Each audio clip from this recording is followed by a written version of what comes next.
The Spider Weaver, A Legend of Kente Cloth by Margaret Musgrove. Once, long ago in the Ashanti village of Bonwire in the country of Ghana, there lived two expert weavers.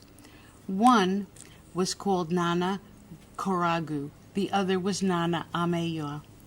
These men wove a simple cloth called Nwentoma, and everyone from the king of the Ashanti people to the lowest apprentice wore it. Late one night, Koragu and Ameya went to the great Ashanti forest to check their traps for grass cutters, animals they would bring home to roast. On this night, they found grass cutters in all three of their traps. The weavers were very thankful. Koragu and Ameya were returning home when Ameya stopped suddenly.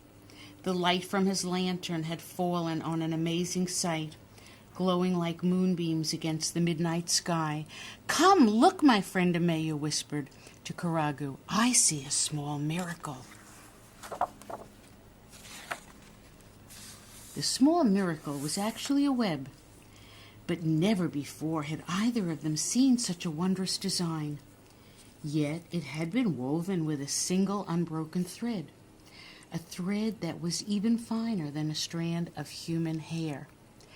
"Let's bring this treasure home with us to study," Koragu whispered to Ameya.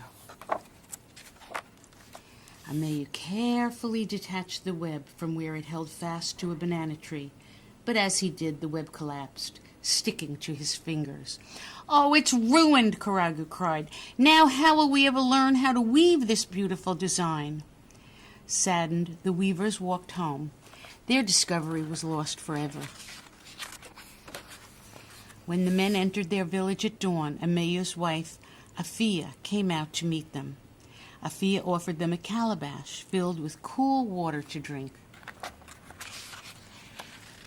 Neither man spoke as he ate, and for this reason, Afia could sense that something was wrong. "Please tell me what troubles you," she said. "It's a beautiful web," her husband answered sadly. "When we tried to bring it home from the forest to study, it crumpled in my hand and was ruined." "Do you think you can find another one like it?" Afia asked quietly. Koragu was doubtful. This web was very different, very special, and no creature ever spins the same web twice. "Perhaps what happened was a blessing," Afia suggested gently. "Though you cannot find the same web again, perhaps you can find the same weaver." And that is what Koragu and Ameya set out to do. Early the next morning, they eagerly made their way through the bush, past the tall silk cottons and papaya trees. They found the banana tree, where they had first seen the extraordinary web. Sure enough, in front of them were the beginnings of a new masterpiece. In no time, a slender black leg emerged from the shadows and rested lightly on the silk threads. Ameya and Koragu could see the creature clearly now. The master web weaver was a lovely, large, yellow and black spider. As soon as they saw the spider, the men felt terrible for wrecking the magnificent web the night before. Now they could see that the web was the beautiful spider's home. Longing to take the web home with them, the weavers looked at each other, but neither of them wanted to destroy the spider's home a second time. They were about to leave when the spider looked directly at them and began a weaving dance.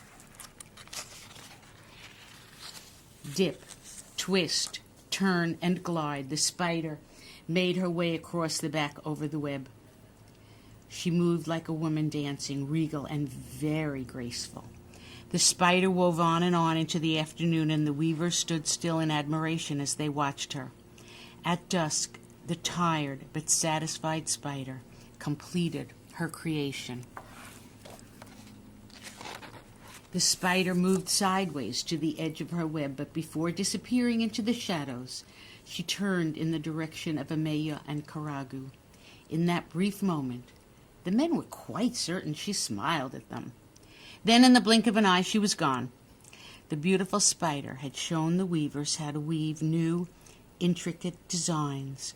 What a wonderful teacher she had been. What a wonderful gift she had given them. With great joy they returned to their village. In time, the weavers redesigned their looms so they could imitate the spider's weaving dance. At first they copied her patterns in black and white thread, but soon they dyed their threads in bright colors and developed many new patterns themselves. And they named this new woven cloth Kente Nwen Toma, what today is commonly called Kente cloth. Everyone in the village wanted to wear this new cloth, but at first only the king of the Ashanti people wore it on special occasions. As time passed, others were allowed to wear the new cloth too. Soon the two weavers were well known across Ghana, and because of the spider's generous gift, they created designs and patterns that are still worn throughout the world today.